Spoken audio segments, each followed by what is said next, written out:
Alright guys, I'm going to teach you how to hack the fingerprint on Periko heist.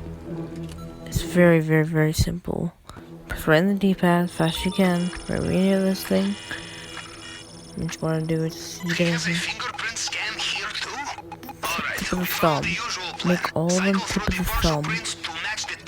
Alright, like I'm doing right now.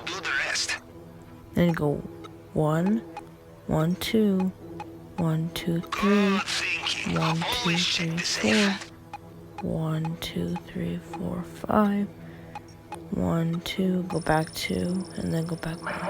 Go back 2 on the second last one, go back. So make all those the thumb, tip of the thumb, and then at the very last 2, you go 2 back on the second last one. So go 2 back on that one, and then go 1 back on that one. I just find it easier. Or you can just go 6 and 7, and boom, that's it. See you guys.